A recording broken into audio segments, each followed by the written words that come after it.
All right. Well, welcome everybody from Texas and abroad to our May open meeting of Texas NORML. My name is Caro. I am your secretary of the board for Texas NORML overall as a whole. That being said, I want to welcome everybody from throughout the state and worldwide to our broadcast here. We're going to have a very interesting monthly meeting for everybody. Considering the circumstances, we are doing another Zoom meeting. But again, we'll go ahead and revisit this, time and circumstances permitting. That being said, tonight we're going to hear from a number of awesome people in the cannabis movement. They're going to be bringing to you areas from policy areas regarding politics, how you can become more engaged, and you're going to hear about our Texas NORML podcast. So to give you a small sample before we go ahead and get started of who we're going to be hearing from, we're going to hear from our Texas NORML directors, Weiler and Dave Wienecke, regarding the new Texas NORML podcast, some new plans regarding that for the coming future, and as well as building up public engagement in the lead up to the 87th Texas Legislature. We're also going to hear from Heather Fazio, Director of Texans for Responsible Marijuana Policy. She's going to go ahead and give us an update from the coalition overall as a whole. As you do know, it's not just Texas NORML that's involved in the cannabis reform movement. There are a number of groups that fall under the umbrella of Texans for Responsible Marijuana Policy, and Heather's going to go ahead and give us an update on that. And as well as important dates leading us into the session in 2021. And then to round everything off, we're going to go ahead and hear from our Executive Director for Texas NORML, Jax Finkel. She's going to go ahead and give us an update on upcoming virtual events and advocacy opportunities. Now, before we get started here, I just want to go ahead and take a few moments here to say a few words before we get started. It's very important that we all come to the table with regards to cannabis reform. Me personally, I was brought to the table with regards to the massive racial disparities in regards to cannabis arrests. I mean, overall, the war on drugs as a whole, but specifically speaking about cannabis. There are many reasons why one should get involved with regard to the movement. It doesn't necessarily have to fit the negative stereotype, a stereotype which is dying every day, thank God. You can be a patient, you can be a caregiver, you can be an educator like myself, you can be an advocate, you can be a victim of the failed war on drugs. You can enjoy the plant for various reasons. You can be a lover of liberty, you can be a hater of our criminal justice system. There are many reasons why one should get involved. And again, just to reiterate for everybody reaching us from Texas and abroad, you're just going to hear a small sampling as to why one should get involved in the movement tonight. But again, there's many reasons as to why one should get involved, especially going into the upcoming legislature. And that being said, we did have Representative Joe Moody come about, and we're going to hear more about this from Jax, I'm sure, and Heather and our speakers as well. But we did have Representative Joe Moody out of El Paso say that he was going to go ahead and sponsor a recreational, in essence, a retail cannabis market bill, a recreational bill, if you will. And there's many reasons for that. Obviously, our criminal justice system, our failed criminal justice system, and many people that are have been destroyed by that. But you have to also look at the economic situation that we're facing, not only as a nation, but our state as well. We're going to be facing declining revenues in taxes regarding oil and gas. That the market there has been completely destroyed, and it's going to remain pretty low for a while. And that being said, it would be hard to point to a state that has reformed their cannabis laws regarding recreational or medicinal use and say that it's been an economic loser, because it hasn't. In fact, it's been an economic winner. So that being said, I'm going to go ahead and hand it off to Weiler and Dave Wienecke, two of our Texas NORML directors. And they're going to go ahead and talk about our Texas NORML podcast and, how you can become more engaged in the build up to our legislative session. Les, you want to go first? You want me to go first? Go ahead. All right, folks, how you doing? Welcome. As Carlos said, my name is Dave Wienecke. I am one of the directors for the Texas NORML board. I'm going to tell you a little bit about my path in activism before we really get into the podcast.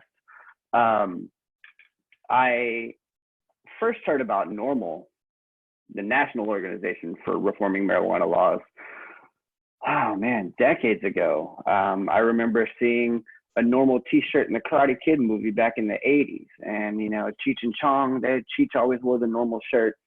So I've always kind of known what NORML, the national organization, was about. I was not always aware that we had an organization here in Texas. In fact, I did not find that out until probably 2006 or 7. I had been arrested for possession of marijuana here in Austin, Texas. And I went on National NORML's website, norml.org, and I was looking through their legal counsel, state by state. They have, you know, they have legal counsel listed on there. And I found out that there is, in fact, an organization that meets here in Texas. Not only that, but they meet here in my city in Austin, Texas. I did a little bit more research, found out that they meet at my favorite local venue, which is Flamingo Cantina, which is where our meetings typically are the first Wednesday of every month, 515 East 6th Street. We are so excited to be able to get back to that whenever that day comes. I digress. So I went to Flamingo one night on a Wednesday night, and I met the executive director at the time was Josh Schimberg. Our current executive director, Jax Finkel, was, I believe, I don't remember, volunteer coordinator at the time, maybe. I don't remember. That is correct, sir. Yeah, volunteer coordinator. And I, in fact, yeah, I do remember because I got with Jax about volunteering. And my first volunteer gig was at the Austin Reggae Festival. And I felt like I was just kind of thrown to the fire there because if you've ever been to the Reggae Festival, it doesn't matter if you like reggae or not, the vibes there are amazing. And I got to really, really, really enjoy my first true taste in activism. It was nice. I got to talk to thousands of Texans about this planet, why it needs to be legalized. So moving forward from there, I became an officer in 2013. And then I became a director in 2014, and I've been a director ever since. And I do not plan to step down from this position until we have full recreational cannabis here in Texas. I want to put everyone onto a little secret here. Medical cannabis and recreational cannabis are the exact same plant. So don't let anyone tell you that they're not. So yeah, I became a director in 2014. I have led several marijuana marches here in Austin, carrying the bullhorn, leading the chants, front of the line, marching down the street to the Capitol, where we have our rallies. I've also been a guest speaker at several marijuana marches around the state. And now I currently co-host the Texas NORML Podcast with my buddy Les. So a little bit about that podcast. It is a video and audio podcast. And when I say video, it is broadcast in 4K video. Think like a news desk style presentation or a like late night talk show style presentation, where I get to sit down and interview some of the most incredible activists across the state. And it's been fantastic. We have completed one season. You can find all of that information. We are on Spotify, we're on Apple, we're on all of the audio platforms. You can also find the 4K video on YouTube. We are currently in a bit of a pause right now. Obviously, we can't get into the studio with the 4K cameras and all of those things due to the current state in the world in this pandemic. In fact, Les and I decided it would be the responsible thing to do to go ahead and put that on halt before Texas even made everyone stay at home. That was just the responsible thing to do.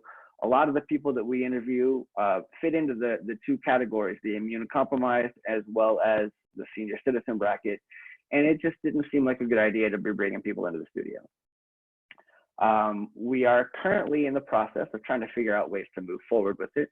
I know that this Zoom platform is a great platform and lots of people are using it. We definitely want to continue to get the message out and get the information out. We also don't want to skimp on quality of production, because we have produced a product that is spectacular.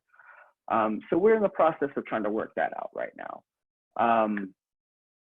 But I lost my place here. I'm so sorry, guys.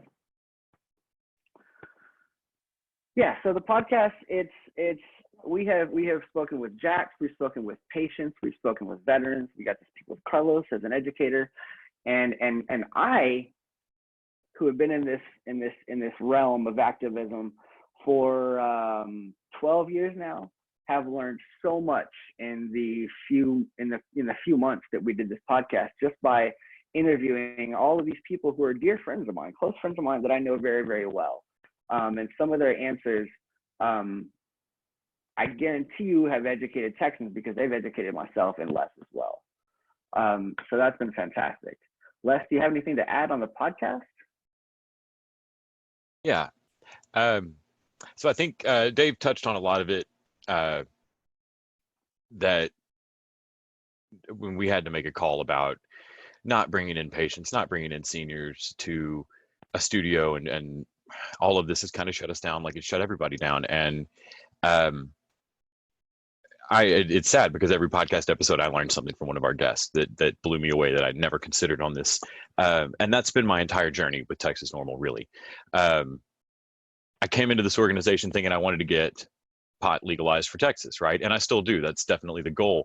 But along the way, I've expanded my understanding of how many people this affects, how this affects Texas. Even if you don't ever intend to smoke weed or try any tincture or try CBD or anything, this is pulling money out of your pocket.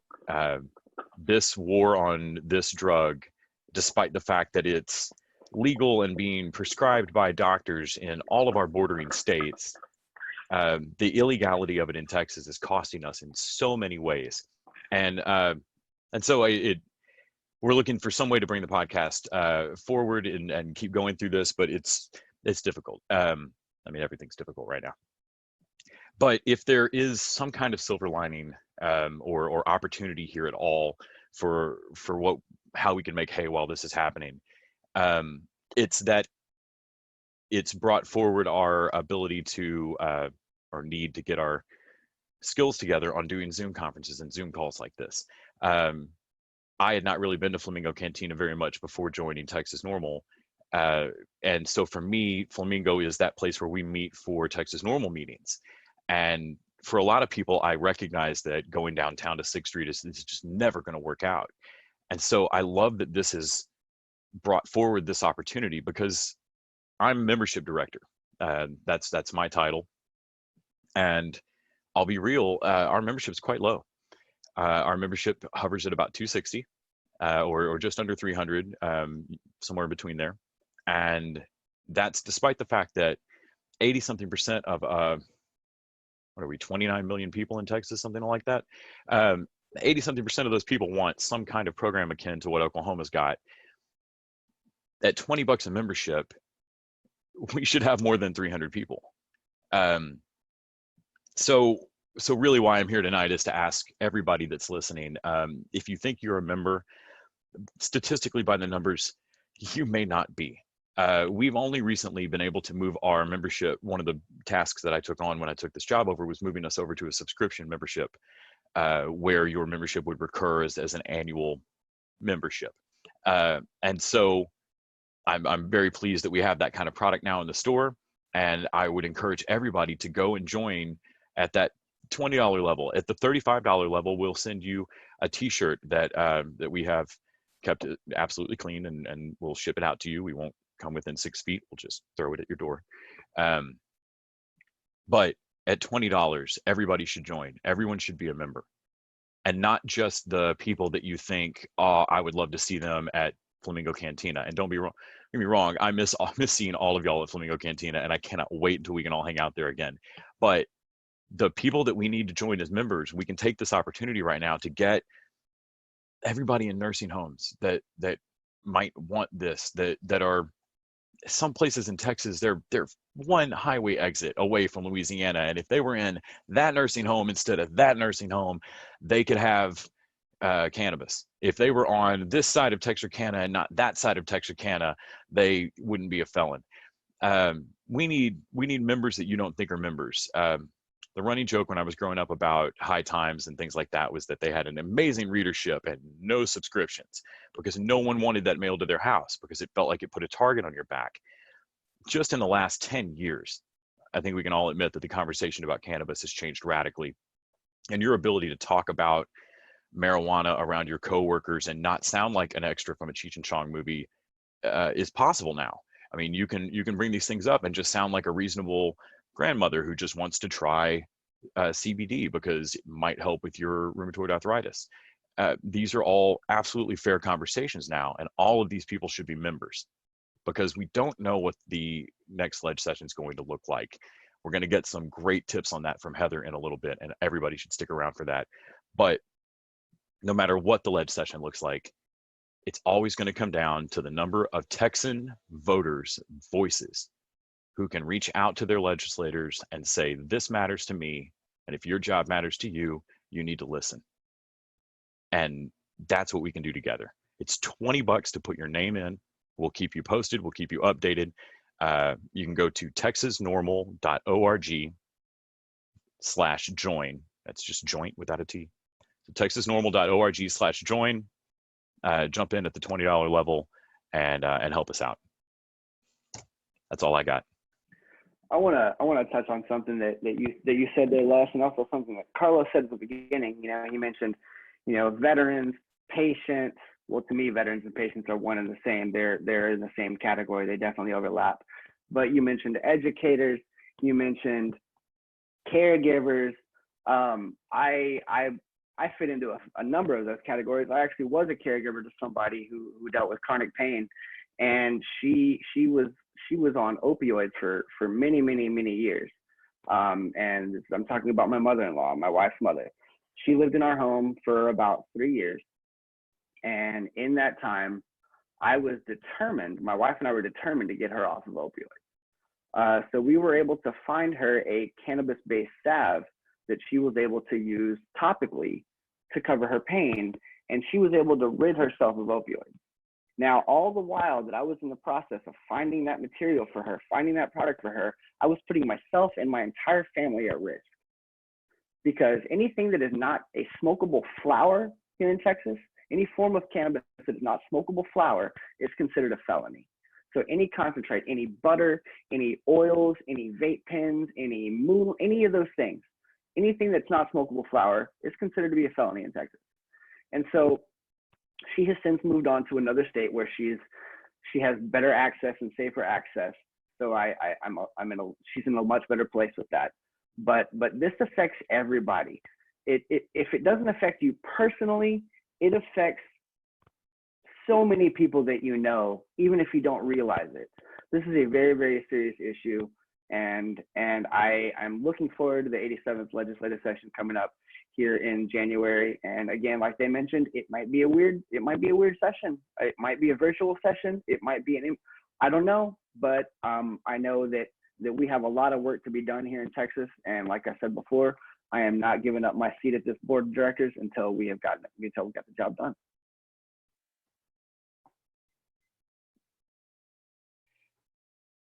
All right. Well, thank you, Les and Dave. Quite the information there for us going into the 87th legislative session. Now, before we bring on our next speaker, Ms. Heather Fazio, I do want to say a few words here as well, build on what's already been said by me and by Les and Dave. Now, again, you know, there's many reasons as to why one should get involved.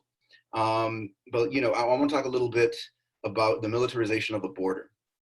And before I go on this, I just want to remind everybody watching us out there that if you have any questions, please drop them in the chat box or on the live stream if you're joining us on Facebook. And we'll be able to get to those questions at the end. So please drop your questions in the chat box or on the live stream through Facebook if you are joining us through that platform.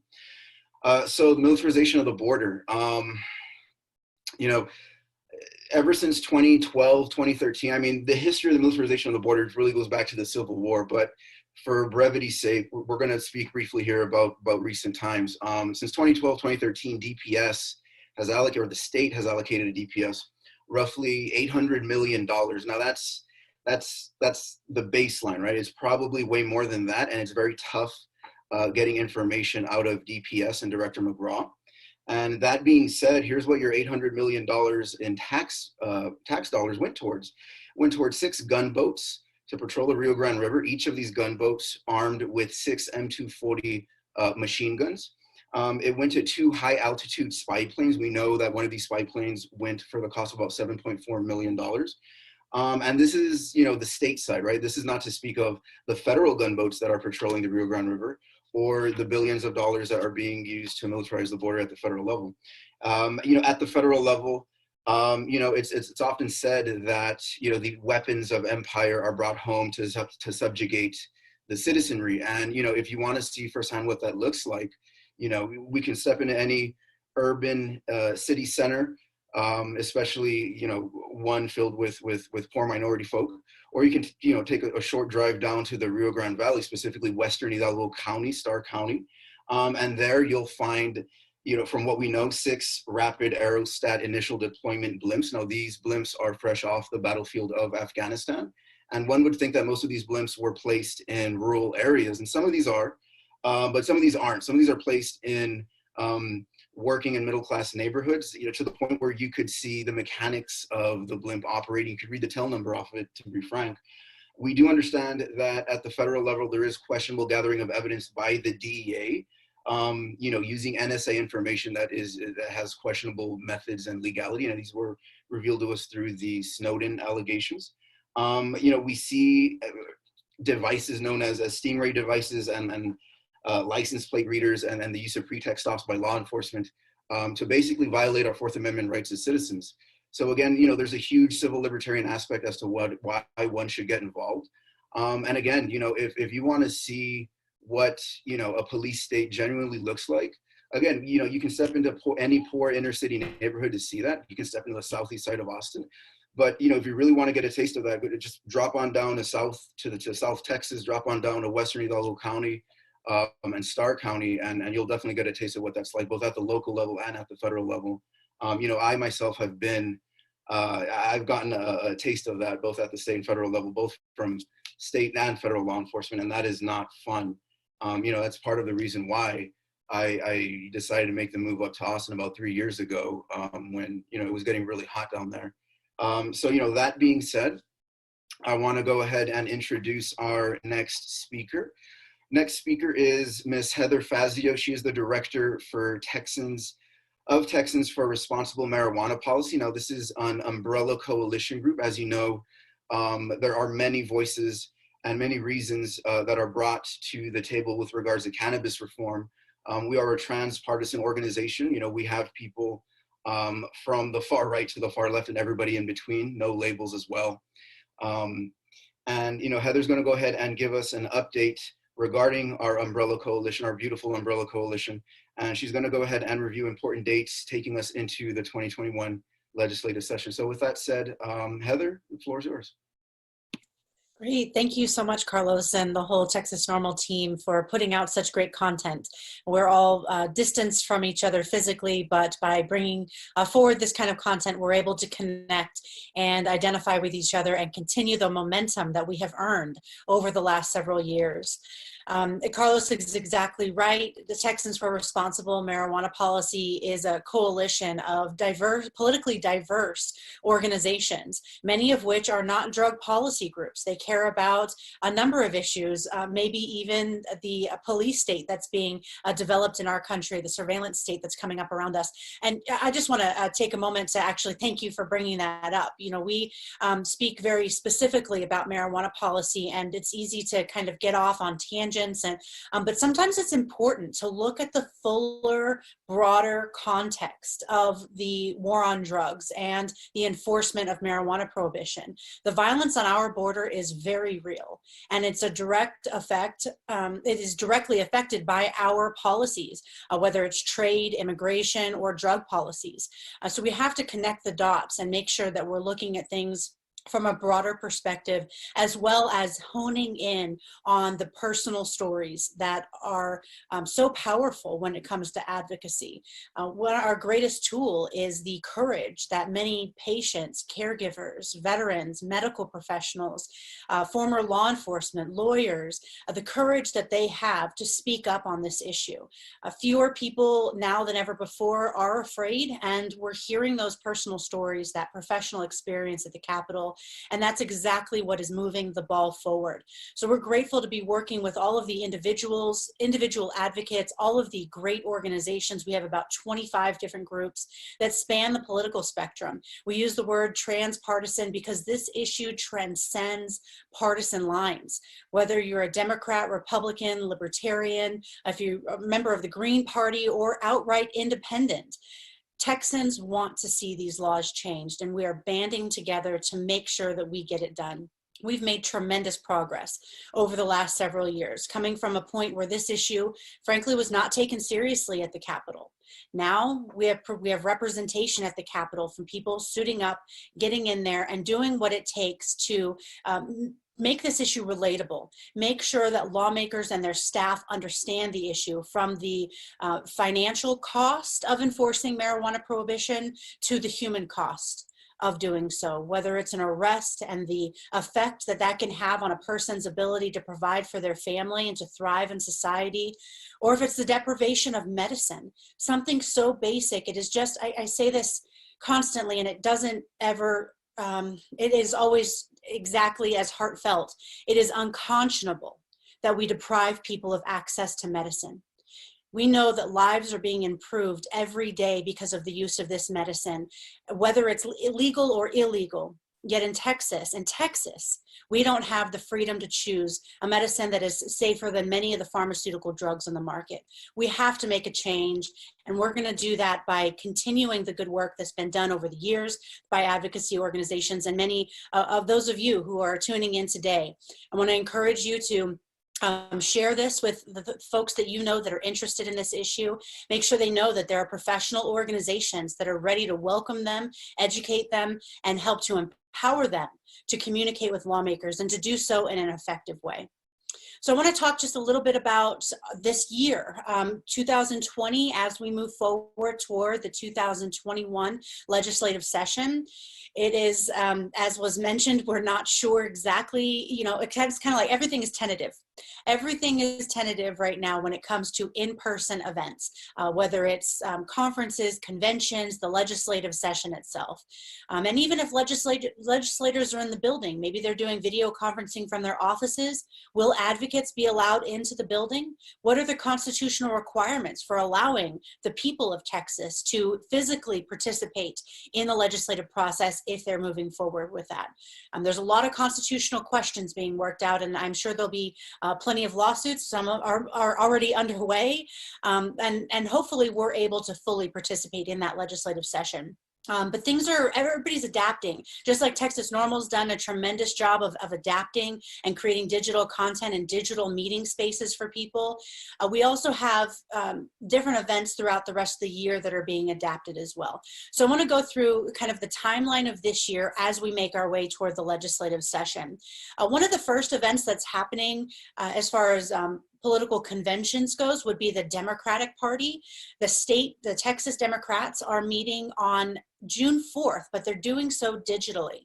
This is the first time that they've hosted a statewide convention digitally.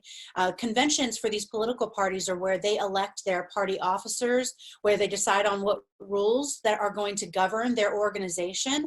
They also decide on their platform, so where they stand on various issues. Democrats and Libertarians have long been on board with this issue. Republicans are now on board with this issue, and we want to keep it that way. So regardless of what party you most align with, I want to encourage you to be involved. If you're a delegate, that's wonderful. You get to be a voting member of these conventions. But even if you're not a delegate, you can participate, assuming they move forward in person, but even digitally, you can participate even as a guest. And that gives you an opportunity to better understand where the political space, the people that are involved, and to build relationships. So on June 4th, the Texas Democratic Party is hosting a digital statewide convention. TexasDemocrats.org is their website where you can find out more information about their organization, the candidates they have on the ballot, as well as the convention that they have coming up again on June 4th. It's going to be an all-day event from 8 a.m. to 5 p.m. Then we have the Republican Party of Texas hosting their convention, pushed from May into July. So the Republican Party of Texas is going to be hosting tentatively their in-person convention in Houston. It'll be July 13th through the 18th. It's a week-long convention where they have various subcommittees considering a myriad of issues. And this is an opportunity where patients, caregivers, and delegates have been able to testify in front of these subcommittees and ensure that we have reasonable policies advocated for in the Republican Party of Texas. Over the years, we've been successful in working with our Republican allies to include first hemp in 2014. And thankfully, it took a few years after including it in the platform. But last year, of course, we legalized hemp in the state of Texas, and over 400 applications have been approved. So 400 different businesses are moving forward with the hemp industry in Texas, which is very exciting. But 2014, hemp was included in the Republican Party platform. 2016, we had medical cannabis included. And then 2018, we included decriminalization. And again, this is thanks to the delegates, the most involved Republicans in the state of Texas, deciding after a week-long's worth of conversation that it does not make sense to arrest people. Doctors should be the ones making decisions when it comes to medical cannabis. And I know that that conversation is going to be furthered this year as our state is facing unprecedented economic impact because of the coronavirus. We're going to have to take seriously other considerations, other issues, and how we can bring revenue to the state. So there may be an opportunity for our Republican allies to convince the Republican leadership that it is finally time to once and for all repeal marijuana prohibition, regulate it reasonably, and do so in a way that's right for Texas. So again, the dates for the Republican Party of Texas convention is July 13th through the 18th. It's going to be in Houston, and the website for that organization is texasgop.org. You can learn more about that convention and about the work that group is doing. Then, of course, we have our libertarian friends. They are going to be meeting for their convention in McAllen on July 31st through August 2nd. It's a weekend convention. Libertarians, as I said, have been long on board. We want to work on building relationships with our allies and making sure that everyone is well informed on where Texas is at, where we want to go, and how we're going to get there together. In the midst of that, though, there's a runoff election. The runoff was originally scheduled for May. And just to back up a touch, the runoff election is the extension of the primary. So earlier this year, we had primary elections. This is where each party decides what candidates they want to put on the ballot in November. Well, sometimes a candidate doesn't make it to more than 50% of the vote, which means the top 2 vote getters go to a runoff election. There are 33 of those elections happening throughout the state of Texas, some that we may be very interested in participating in. So I encourage you to find out if there's a runoff election in your area. That runoff election is going to be July 14th. And we are working with Texas NORML to put together a voter guide to make sure that voters are well informed on where the candidates stand on marijuana policy. We also, one more to note is that the Libertarian National Convention is scheduled to be in Austin.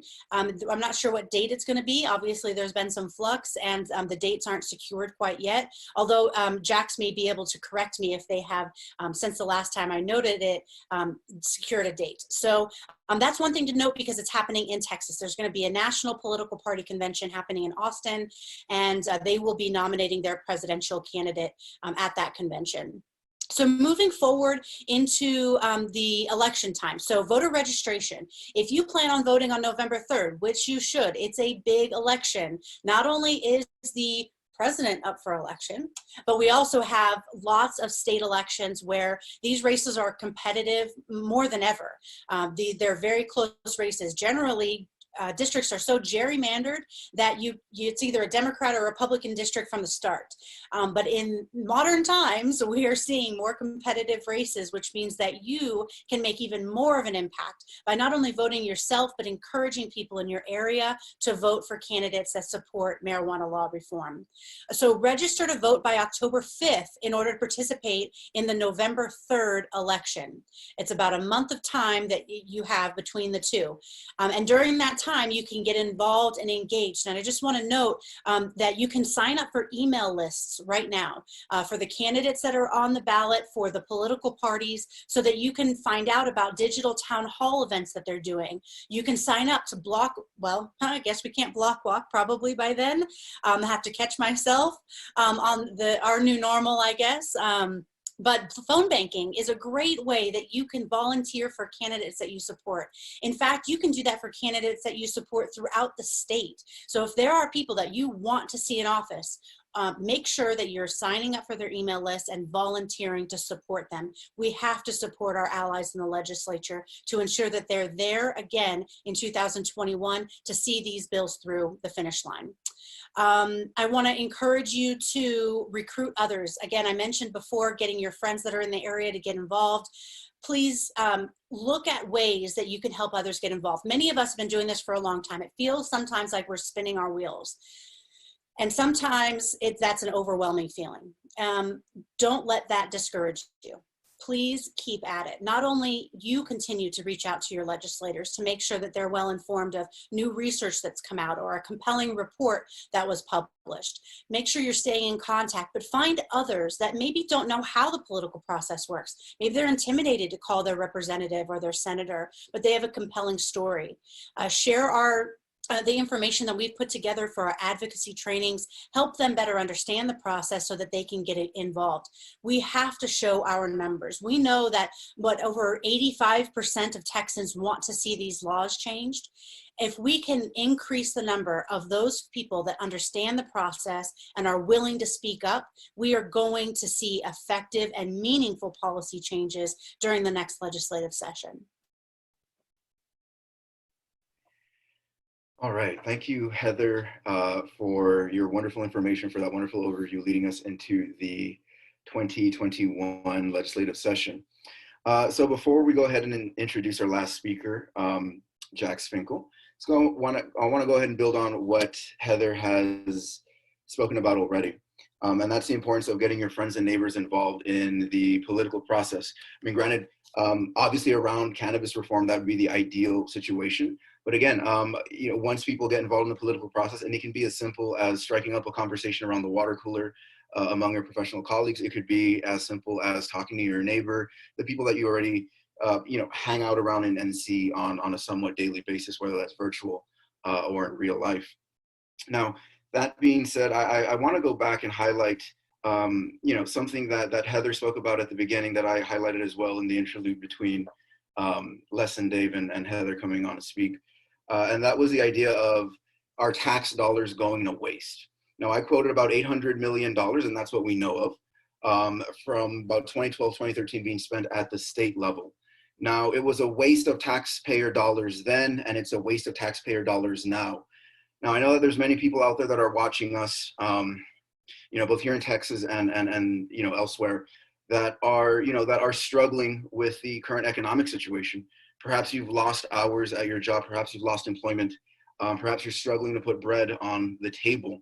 So I want to reiterate to you now, now is the time to get involved in the political process, because if it was a waste of taxpayer dollars then, it's a waste of taxpayer dollars now, more so than ever with the economic crisis that we're about to go full-fledged into. That being said, we do have Representative Joe Moody that is going to back a retail cannabis bill, in other words, a recreational retail market. And it would be hard pressed to point to a state, it would be hard pressed to point to a country that has reformed their cannabis laws and say that it's been an economic loser, because it hasn't, and the state, being a big relier on oil and gas money, gas revenue, tax revenues, that's going to dip massively. So again, now is the time to get involved in the political process. Now is the time to make the massive push for the reforms that we've been so in desperate need here in the state. for so many years. So with that being said, I want to go ahead and introduce our last speaker. Our last speaker is Ms. Jax Finkel. She is the Executive Director for Texas NORML, and she's going to go ahead and give us all an update on upcoming virtual events and advocacy opportunities that we can all participate in going into the 2021 legislative session. So with that, Jax, the floor is yours. Hello, everybody. It is good to be virtually with y'all. As Carlos mentioned, we are on Zoom, and I can see a whole bunch of our friends are logged in here, but we're also live streaming on Facebook. So before I start talking about some things that you may have missed over the last month, some things that are coming up, I just wanted to let you know, if you are on Zoom, there's a handy dandy little chat box at the bottom. You can click on that, message us any of your questions. If you're on Facebook, drop them in the comments. I've actually been going through those and collecting a couple questions already for us to go over. So without further ado, let me talk about some cool things that have been going on. You know, we've talked a lot about how we've had to really adjust to this virtual space that we're all in now, and how it can be very difficult, you know, for a lot of us on South by Southwest, and then the whole month of 420, it's hard, but at the same time, we were able to, because we have such a great network of people that we work with, we were able to put together a really cool 420 event for you guys. And so if you didn't get the opportunity to see that, we had 16 different speakers, 3 musical performers. It's a total of 5.5 hours of content, and literally something for everyone there. So you can find it on our YouTube, but we also have broken it down into portions.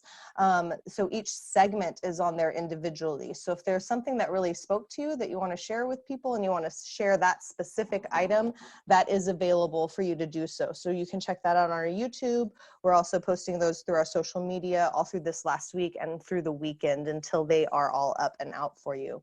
I also wanted to say thank you to all of our people who purchased our 420 science jar that we had for everybody. We got the whole order complete, so we're really happy about that.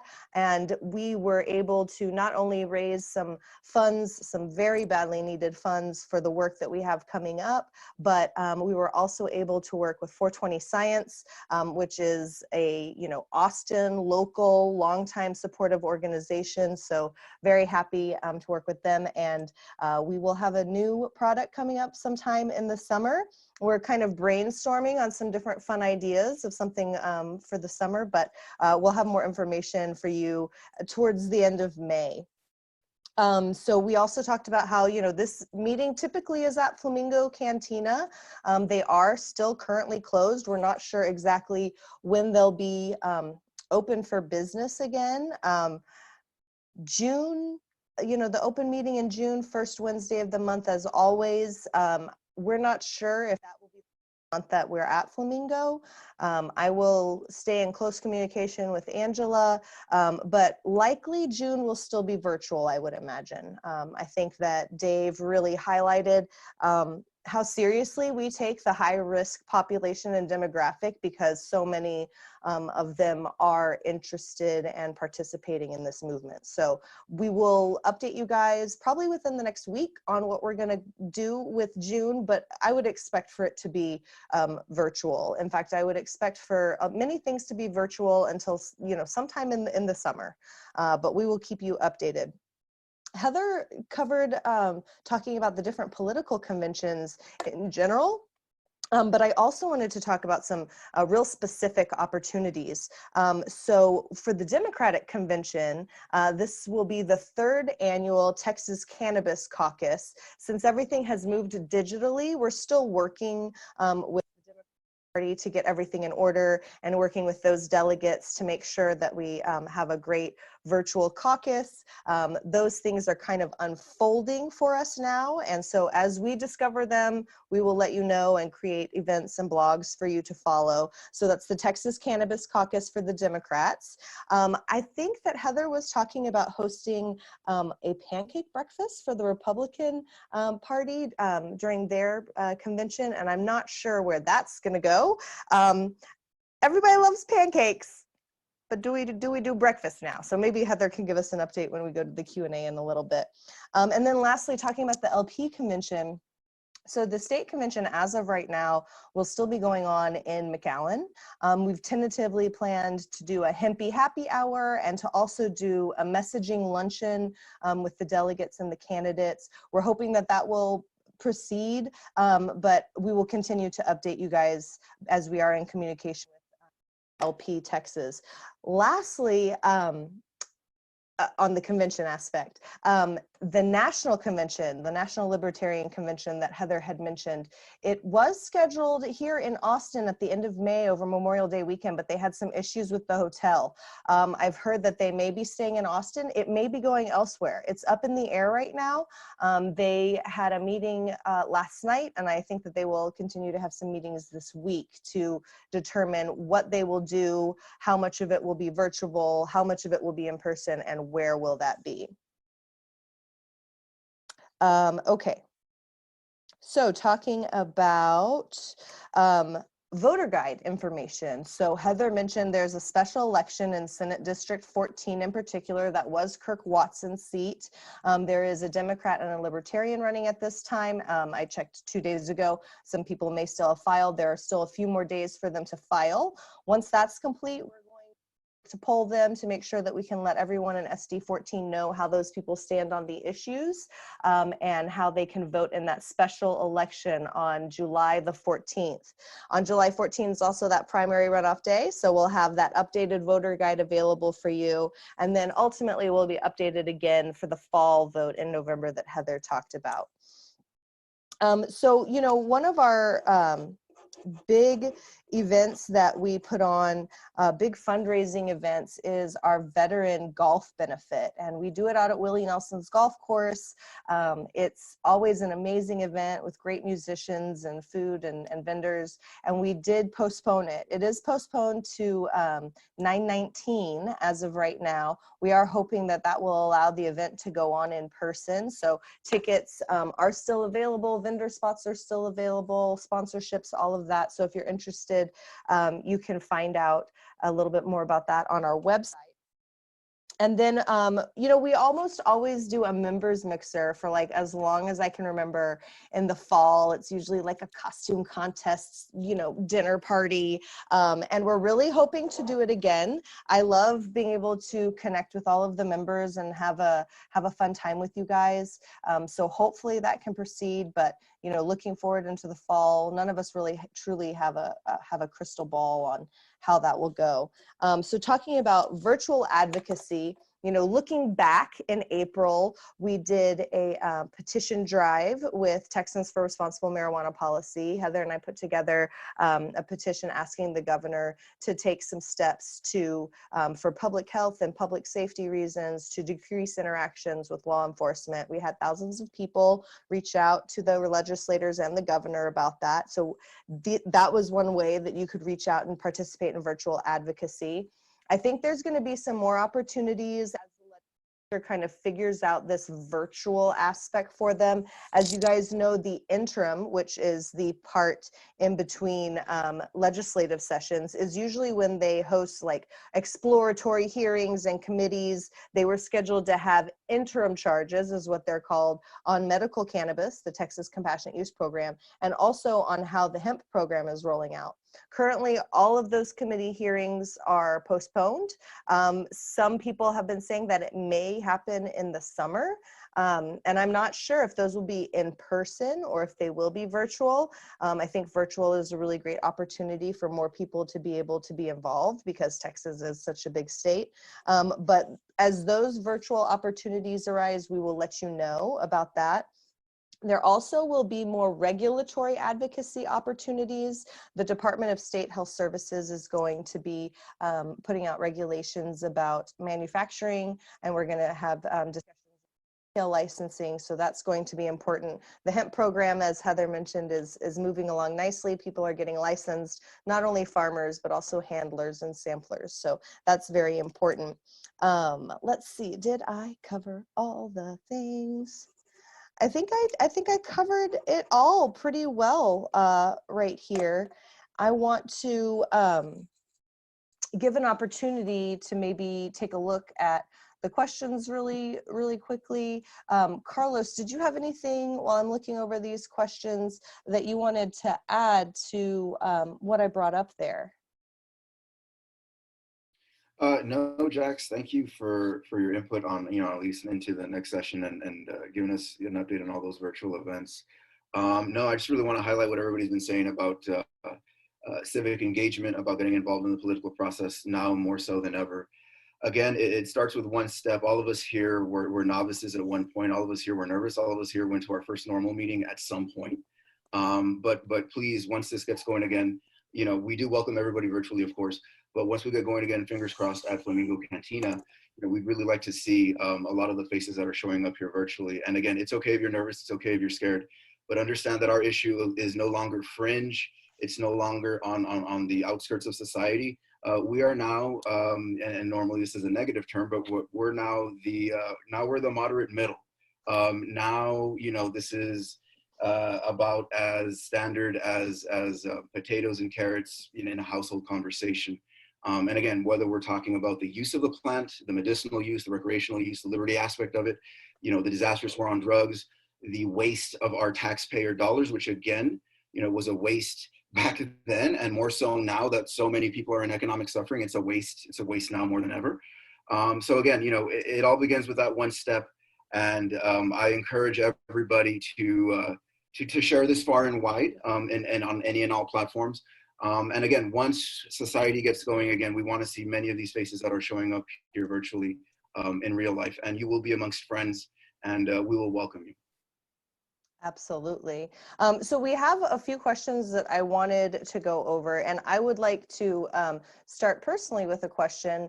A lot of people are thinking, oh, it's COVID times right now. Cops are not really having a lot of interactions with the public. Like, we're pretty cool, we're pretty safe, right?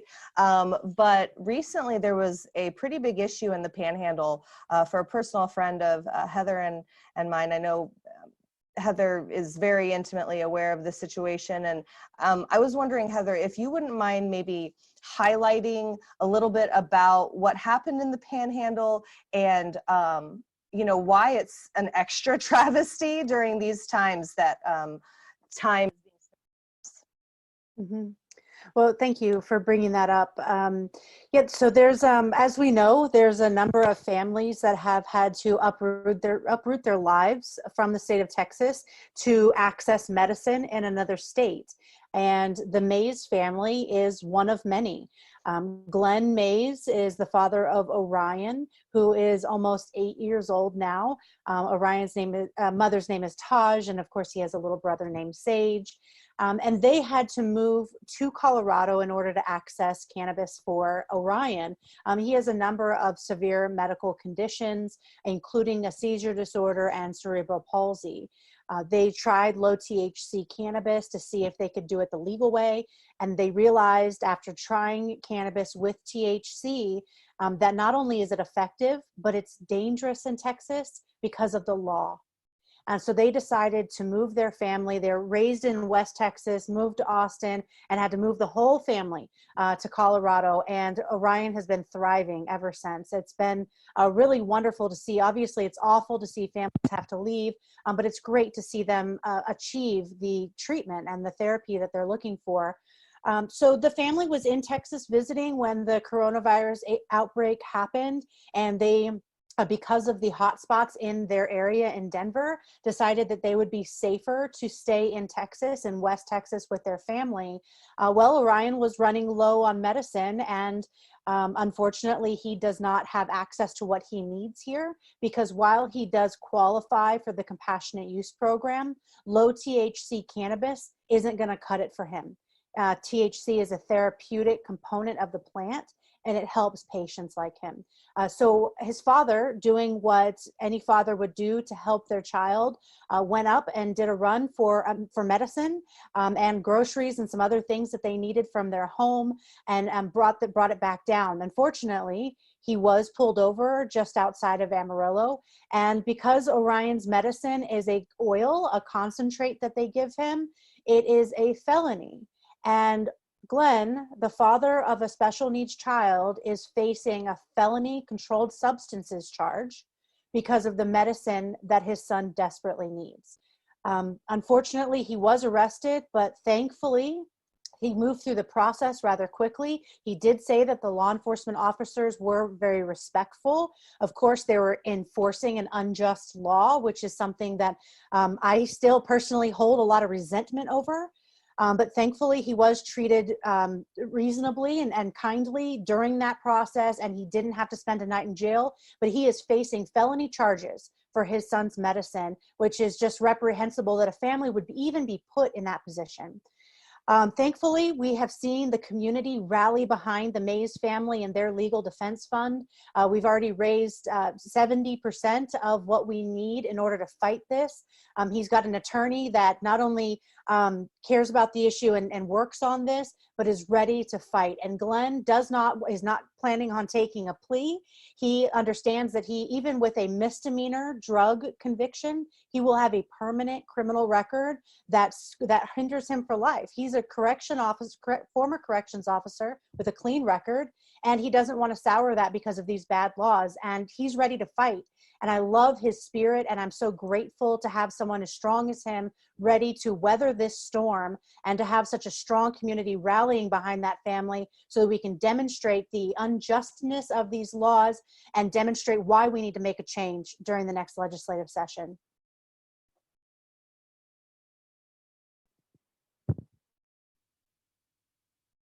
Oh, you're on mute, Jax. It's fine. I'm zooming. We want to hear you. Up. I was just saying, I'm thankful that he didn't have to spend a night in jail, but it's very worrisome to me that the caregiver of a medically very fragile child would have to go through, interacting with all of these people. We've seen a lot of information about, what a high rate of people in the jails having COVID. And so I find that that's very worrisome. I'm thankful that he's out the other side. I'm thankful that he has such a great lawyer. Ryan's great with Blackburn and Brown, and people from all over have been reaching out to support him, including law enforcement. And I think that it's great that we're able to rally around him. And I think that it's also really important that we all keep in mind that for this one case, there are dozens of cases where people may not have the community around them. They may not be publicizing that this is happening. And so this is something that is definitely negatively affecting people all across the state. So thank you for giving us a rundown on that, Heather, and for taking point on that and making sure that Glenn and his family have what they need. So looking real quickly, there's a question on here, Carlos, that I think actually might be really great for you to answer. And it says, do private prison companies lobby against cannabis legalization in Texas? All right. So as far as I know, they are no friend of any sort of liberalization of any type of drug law, specifically cannabis. So short answer is yes, they are no friends of it. Now, do they specifically lobby at the state level? I can't tell you with certainty, but I do know for a fact. And it's, again, we just got this question. So off the top of my head, either CCA or Core Civic, either Core Civic or Geo Group, the two main private prison industries in the United States, Core Civic or Geo Group, in one of their filings with the Federal Trade Commission a number of years ago, they were asked what was a threat to their revenues, what was a threat to their profits, and they explicitly said any liberalization of drug laws, and I believe that this was around the time that Colorado was a pioneering state in going full legalization. I do remember one of those two companies putting out an FTC statement saying that a threat to their profits was any sort of broad liberalization of drug laws across the board, specifically cannabis. So they are no friends of the legalization movement. What I can speak to as well, and I think Heather I think we can all speak to this, is one of the bigger anti-legalization, anti-reform groups that we face in the state comes from the law enforcement lobby, from the law enforcement interest groups, whether those are the associated police unions, whether those are the associated chiefs that come down in full uniform on taxpayer dime to speak out against public legislation. So really here in Texas, the uphill battle that we really face, at least out in the public limelight, is the law enforcement interest groups. And, if I might say, the war on drugs makes for an interesting set of bedfellows. The one thing that cartels, law enforcement, and the private prison industry can all agree on is that the war on drugs should continue the way it is, because there's profit motive for all three of those groups in making it, continue. So again, that being said, yes, the private prison industry is no friend of legalization or any type of reform, to be honest. We do see more of this action at the federal level, again, with Core Civic and Geo Group. But again, at the state level, it's more of the law enforcement interest groups that are the main enemies of reform, to be blunt. Yeah, and I was going to add that in a recent session, I can't remember if it was last session or the one before, there actually was a closing of quite a few private prisons here in Texas. So it's substantially fewer private prisons here in Texas, but they are still there. But I would agree with Carlos that our biggest adversaries would be, executive associations, so like police chiefs, sheriff's associations. Up until recently, they had even opposed medical cannabis. So it's sad to think that law enforcement and prisons and the cartel are all on the same team on this one. Yeah, and I do have something to add, if that's okay. So I hear this question and also the question about pharmaceutical companies, and I think that we can safely assume that because of their relationships with lawmakers based on other issues that affect their business, that there's a dynamic there, there's a relationship there, and there's conversations happening, but they aren't coming out as vocally as law enforcement. But I want to say, let's not let any other entity or interest group become some kind of a big looming reason why this isn't happening. This is ours to lose. We're on the right side of this issue. We are winning at the Capitol, and we have to show up in force. We need to be contributing to campaigns. We need to be making sure we're donating to advocacy groups. We need to have lots of we need to show up in force on this issue. So let's not look at any other reason why we're losing, except that we need to show up more. We can do more. We can bring more light to this. And that is the only thing that gets rid of darkness, is bringing more light. And that's what we bring to the table with this issue. Absolutely. Thank you, Heather. Okay, so a couple other questions. Real quick, I think this one might be good for Dave. So Brennan was saying that he really appreciated how you shared, the personal story about your mom, or I'm sorry, your mother-in-law, and how you were able to help her. So he was wondering, can you tell him a little bit more about how do you tell your story? How do you advocate it? I know Akila did something recently that you could probably catch us up on. Let me make sure you're unmuted. There you go. Yeah, absolutely. So there's a number of ways to tell your story, and none of them are wrong. They've been mentioned here. You can talk to your friends and family, talk to your neighbors, talk to your pastor at your church, talk to your cousins, your parents, your grandparents, anybody that you have not had this conversation with, have this conversation with. And if you want to take that even further, then the next step would be to contact your representatives, your state representative, your state senator.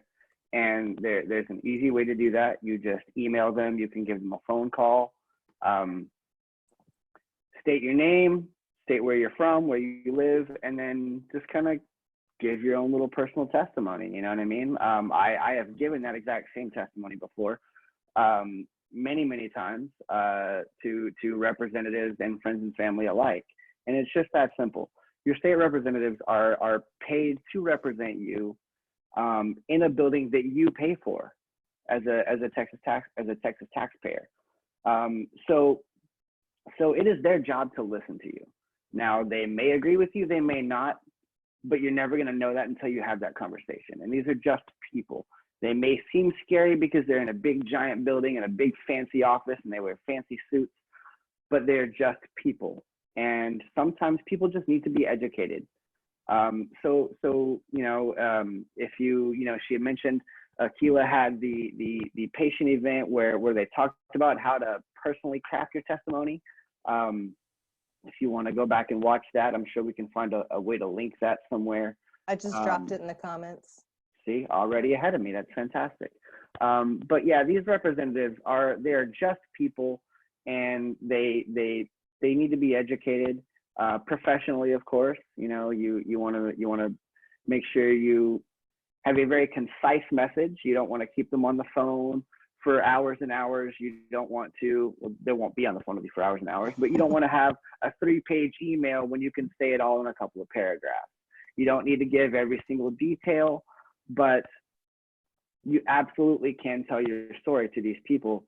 And when we have our lobby days during the legislative session, we do have a patient-specific lobby day during which if you send us your testimony, we will collate it and put it in binders, and we will physically hand them to the representatives and to the what I'm looking for here. The committee. The committees. Thank you very, very much. We will personally hand them to the committees so that they will have all of those testimonies printed up in a binder so that they can read them one by one individually. And that's the way to do it. Just talk to these people. Again, they are people. They are people who are paid to listen to you, paid to represent you. They may not agree with you, but they will listen to you 100%. Absolutely. And if they go to that link, there's a slideshow presentation and some worksheets that they can take a look at to kind of help them get ready. And then they can find our email addresses there so that they can reach out to us if they want to get some feedback or if they have a draft that they want to make sure that we include in those binders. So we have another question from Ryan. Ryan Poppy, he says, hi, Heather. So attempting to get our issue heard during these conventions, right? So the Democratic convention is going to be virtual. The Republican convention is going to be in person. So, he's asking about these virtual conventions. So I think he's asking a little bit more about the Democratic convention. And the good news is that Democrats are very supportive of all kinds of cannabis law reform. Recently. But yes, I wasn't putting a time frame on it, but recently, 15 years. We'll give them that much time, maybe longer. But through the process, what they're going to do is they're going to reach out to delegates and they're going to let them know what is the exact schedule, when are we talking about platform information, when are caucuses being held? And so you as the delegate are going to have to find out which are your most important planks or talking points or topics that you want to follow. And you're going to need to handpick and star all of that information, add it to a calendar, a quick doc, whatever to do, and then participate in the cannabis caucus. We'll hopefully have someone there talking about the platform plank. There's a strong platform, like they have a whole section about cannabis law reform. And I have been talking with some of those on the platform committee. And I think that while it's a good platform, plank, there is some opportunity to bring it into, this year, kind of modernize it for not making it a 2018 plank, making it, what do we really need to do in this next session? So I wish I had more detail I could give you, Ryan, but the fact of the matter is that it is kind of to be determined how they are going to use this virtual platform. Now for Heather doing the Republican convention, I anticipate it'll probably be pretty similar to times past, don't you think? Well, I expect it to be, although things are going to be a little bit different, but probably with social distancing being required. So the way that it generally works is it's a week-long event, and that they culminates in a day where all the delegates are together and they go through the platform and they vote yes or no on different proposals for the platform. Well, the proposals are developed during the week. And that's when the subcommittees on various topics, various sections of their platform will host meetings, and they will take testimony from delegates, sometimes from guests, but usually just delegates. And they will hear from them where they stand. Do they support what's currently in the platform? Do they want to see an amendment to it? Do they want to see it struck entirely? And the opportunity to help craft the proposals that all the delegates vote on is during the week during that time. So the people that are serving on that committee have already been announced. I'd be happy to work with anybody that's listening now that wants to get involved. If they're a delegate, point you in the right direction on who's on that committee, how you can reach out to them now to make sure that they understand the issue, especially those that will be representing you, so that they can go to bat for the issue. But this happens kind of similarly to the legislature, where there's subcommittees and they have they pass a proposal, and then it gets vetted by another body, and then it gets vetted by another. And there's opportunities to testify all along the way and to go to bat for it on the floor. So at the convention, all the delegates are kind of like the Texas representatives in the Texas House, where they're down there, there's microphones, and you get to speak your mind about how you feel about a proposal.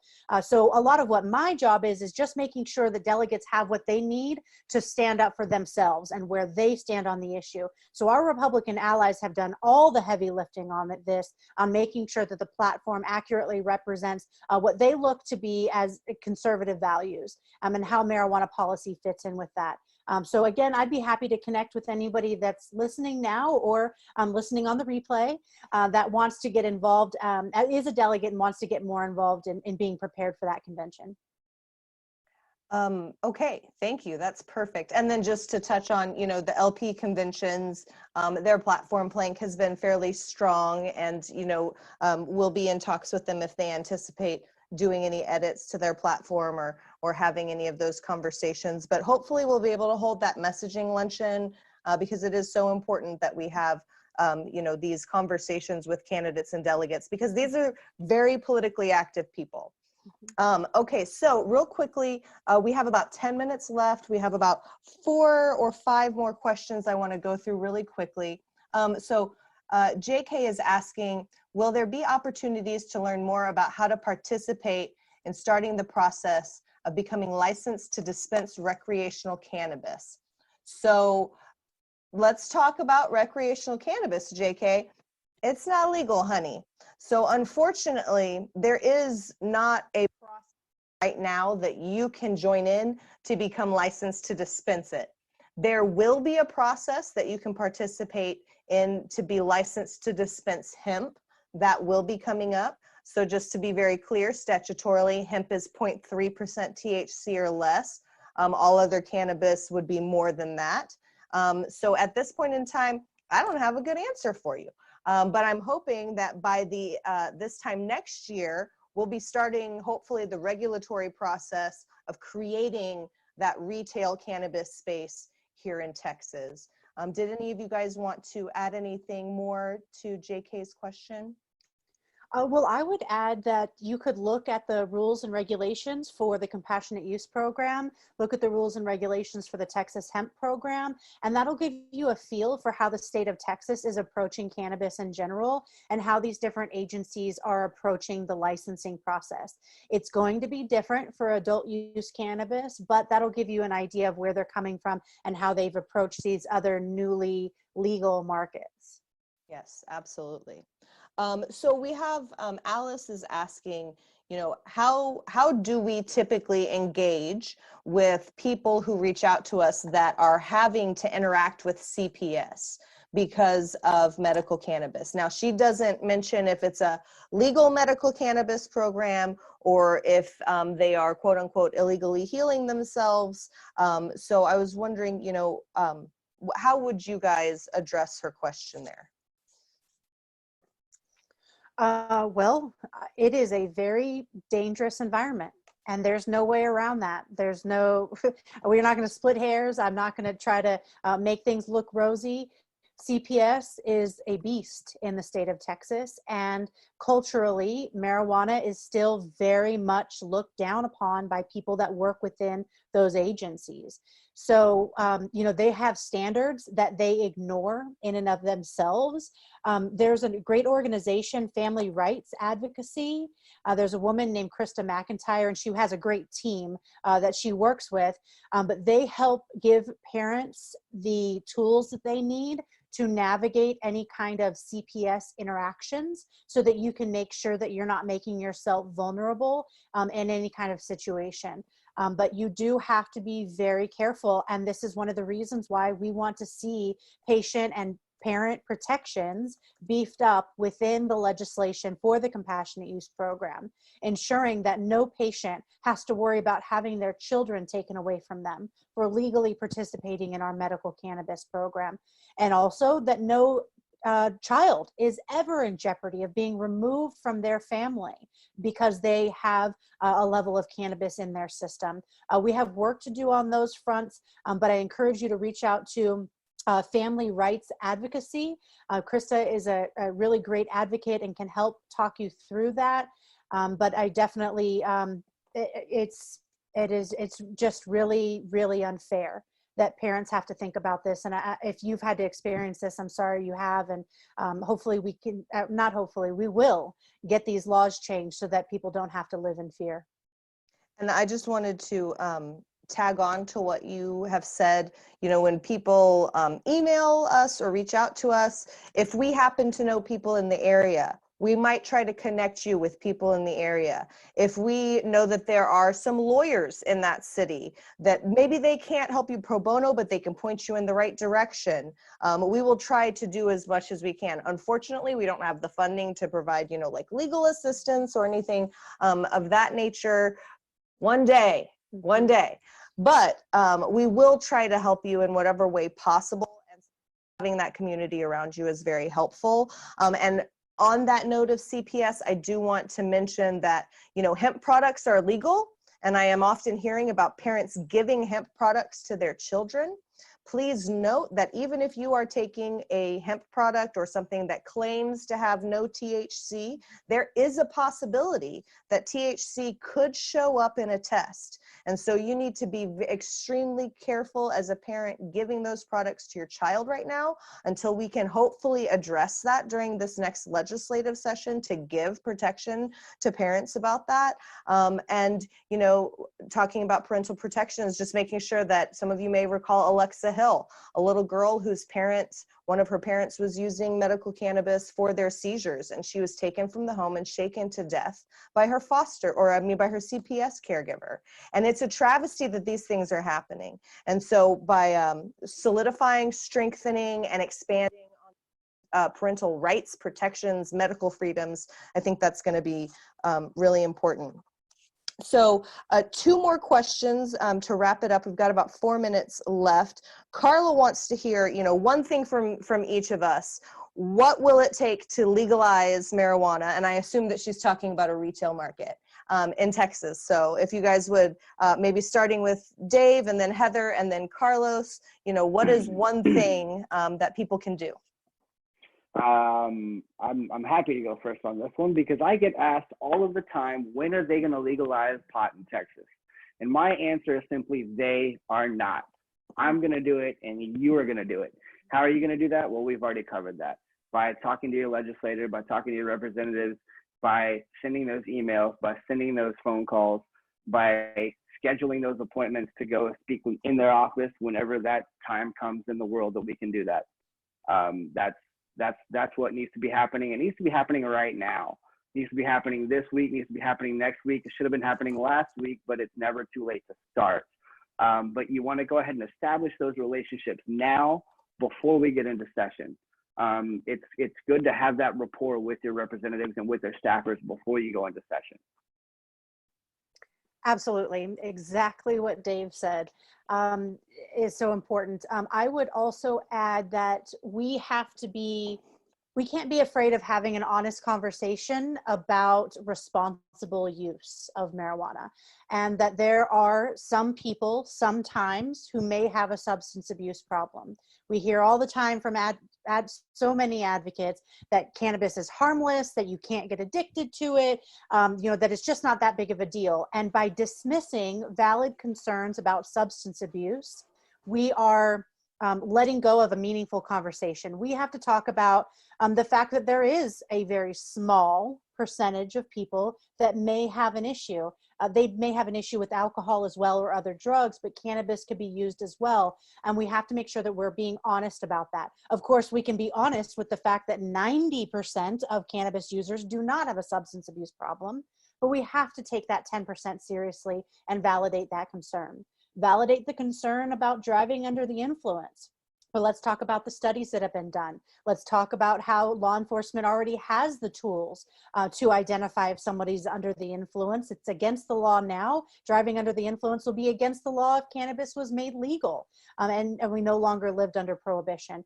So I would encourage you to approach conversations in a way that validate the person's concerns and help to bring the conversation full circle, that while you do not have to condone cannabis use, you certainly can acknowledge that prohibition is a failure, and we can look at this from a responsible perspective in making sure that policies are put in place that are right for Texas. All right. Well, I mean, it's going to be tough to top all that, but you know, I'll build off of what Dave and Heather said there, because it's very important. Yeah, I mean, it's when is cannabis going to become legal? When you get involved, because they're not going to do it on their own. And again, you know, I understand how nerve-wracking it is. We all do, right? I mean, we all, you know, wrote our first letter, went to our first legislative session. We all went to our first normal meeting. We all asked our first question. We all gave our first testimony. It's not easy. But again, nothing that's worthwhile, worth changing ever is. And that's why we need everybody's voices here as well. We really need what I call the aggressive urgency of now, right? And again, you know, I believe one of the questions that was asked was, well, how can we get, you know, involved in the quote unquote normal legislative team? There is no legislative team. You are the legislative team. Come to our trainings, come to our sessions, come to our meetings, and you will be the agent of change that we are speaking of here. You know, that being said, you have to do your research as well. When I say the aggressive urgency of now, you know, yes, look into your representative's background, look at opensecrets.org, look at where they're receiving their funding and their campaign donations from, and incorporate that into your messaging, albeit in a very respectful and cordial way, but let them know that, yes, I am presenting facts and figures, but you understand, you know, the way the political game is played. You understand the way corporate funding is used in financing our elections.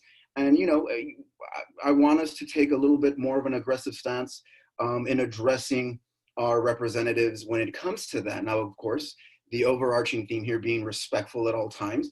But again, let your legislators know that you understand where, you know, the money is coming from. And in many instances, you'll be surprised at who many of our adversaries are. You know, we spoke of law enforcement interest groups. We spoke of the private prison industry, but there are many other interests out there that would be banking against us. And Heather spoke a little bit about the pharmaceutical industry. That is one big one as well. So again, do your research, come out to our meetings. We will teach you this. But again, it starts with you. There is no normal legislative team. I know I get paid a dime for this. It's you. You have to come out here and do this. And you will be welcomed among friends, and we will teach you what you need to know. But we are an army of the people. Without y'all, this goes nowhere. And lastly, you know, I know that you know, a lot of folks are asking, and they've been asking ever since I've gotten involved, ever since I'm sure everybody here has gotten involved. How can we get involved in a recreational market? And again, I go back to what Dave said, right? I mean, you know, it's great that we have the stake in mind, right? It's great that we have the stake in mind, but before we get to the stake, we have to slaughter the cow, and that's not the fun part, right? That's the hard part. That's you know, that's writing your letters, that's getting emotionally involved, that's taking the time off of work to show up to the Capitol, that's writing your letters, that's making those phone calls, that's getting rejected, and it's not an easy task. But again, if this interests you, and by y'all logging into our meeting today, our open meeting, you know, this was a first step. So again, we encourage you, please go to our website, texasnorml.org, and look at our dates that we have coming up with our events that Heather and Jax were speaking of. Get involved. Nothing will change if you don't get involved. Again, it's as simple as a conversation. It's as simple as looking up who represents me on Google. Just type that in and you'll see, type in some simple information and you'll know exactly who to contact. So again, nothing changes without our involvement here. Jax, I don't know if we're going to close it out or. I just want to say one or two more things real quick before we do close out. It's 9:23. We're 3 minutes over, but I think we might all live. I wanted to expound on something each of y'all said, right? So a different thing for each. It doesn't happen until you get involved, Dave, 100% correct. And so I want to bring up not only do we do patient lobby days, but we do general citizen lobby days. And we started those back in the mid 2000s. We've grown those with Texans for Responsible Marijuana Policy. And we've had well over 400 people at the Capitol during the week on a Tuesday, dressed professional, talking about cannabis. This is important. So if you want to know how you can get involved, I've seen a lot of people asking that. I dropped a link in the comments that will take you to our activist training guide on texasnormal.org. It has a lot of the curriculum and items that Heather and I have crafted through our different regional advocacy trainings. So that will bring you all up to date.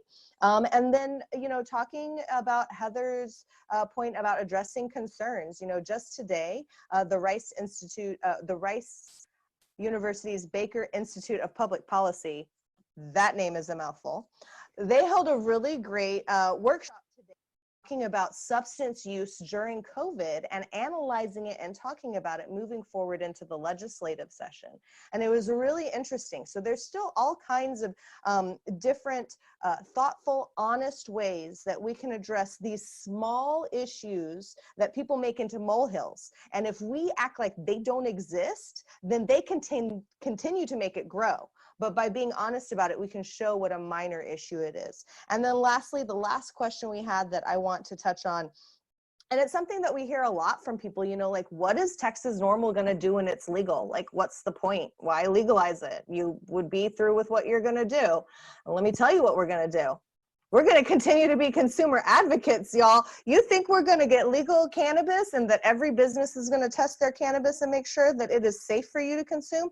Do you think that regulators are going to make regulations that are thoughtful to not only businesses, but to the consumers that are consuming that product?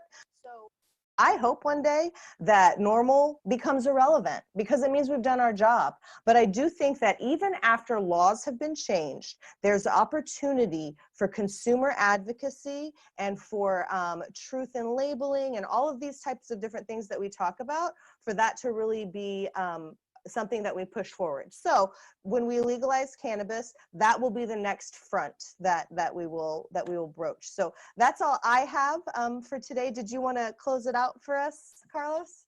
Yeah, I do. Thank you, everybody. You know, thank you to everybody from Texas and around the world that joined us today in our May monthly meeting. Again, it's unfortunate that we're not able to meet at our normal stomping grounds at Flamingo Cantina, but hopefully soon we'll return there. I want to go ahead and thank Les, Dave, Heather, and Jax for their time here and sharing their knowledge and getting people inspired to continue getting involved. And again, you know, the overarching theme here, if you're going to walk away with one thing, especially for those of us that are new, for those of y'all that this may have been your first taste of what a Texas NORML meeting is like, please come back. We want y'all to come back. Bring a friend, tell your neighbors. Because again, I mean, everybody wants the pie. Everybody wants the steak. But again, you know, we have to bake that pie. We have to slaughter that cow before we get to the final product. And in our case, you know, that's a lot of the footwork. That's a lot of the phone work. And frankly, that's a lot of the heartache, but we have to keep trudging forward. But you all are the voices that'll make that change happen. So again, I want to thank everybody from Texas and around the world that joined us here tonight, and all our speakers as well. And with that said, please go to texasnormal.org for any merchandise that we may have there that may interest you, as well as any notifications regarding news, politics, and events that pertain to the cannabis community. Thank you. Awesome. Bye, everybody. Have a great night, guys.